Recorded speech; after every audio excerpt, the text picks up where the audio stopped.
London आते हैं, क्योंकि पाकिस्तान से या स्टूडेंट वीज़ा पे। लंदन में इनकी ही एक एजेंसी है जो इन लोगों को डॉक्यूमेंट देती है कि यहाँ इनको पढ़ाने के लिए बुला रहे हैं। पढ़ाई के पेपर देके वो पहुँच जाते हैं, जैसे उधर वहाँ पहुँच के पासपोर्ट फाड़ के फेंक के घूम जाते हैं।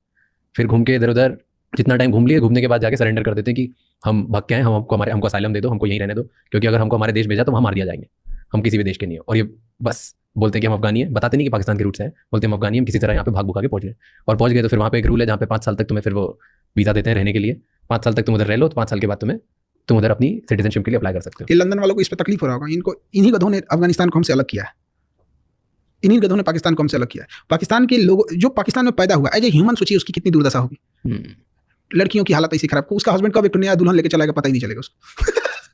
कितना खराब लगे। एक पर्सनल लिबर्टी भी होती है ना, वहाँ पे एक आदमी 4-5 शादी कर लिया, अब आपने वैसा माहौल बना दिया कि जिंदा रहने को ये लोग विकास समझे, अलग बात है। अब देखिए सबसे बड़ी खराबी क्या थी, जब देश आजाद हुआ तो गांधी जी तो खैर बंगाल में दंगा छिड़ा हुआ था, कोई पूछने नहीं गया था, तो आजादी का लोग इधर दिल्ली में जश्न मना रहे थे। वो बूढ़ा इंसान एक टूटे हुए घर में था कि इसे उग्र भीड़ ने तोड़ दिया है। मैं दिखाना चाह रहा हूँ कि हिंदुस्तान आज भी जिंदा है।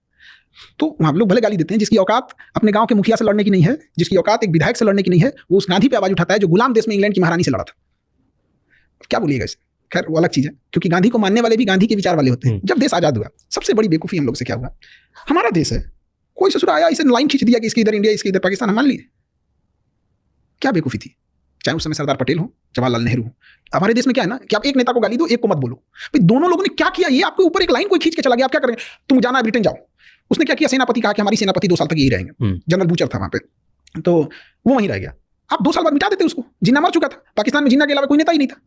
अबुल कलाम आजाद को यहाँ खड़ा कर देते, क्या जाता था, कैसे एक्सेप्ट कर लिया हम लोग ने, कितना बेवकूफी। 1947 में देश आजाद हुआ, 10 साल पहले म्यांमार को 1937 में अलग किया, 35 का नियम बनाया, सब 37 में अलग कर दिया। आपको 10 साल पुराना लाइन खींचने में मेहनत लग रहा था, क्या बेवकूफी है ये सब चीज।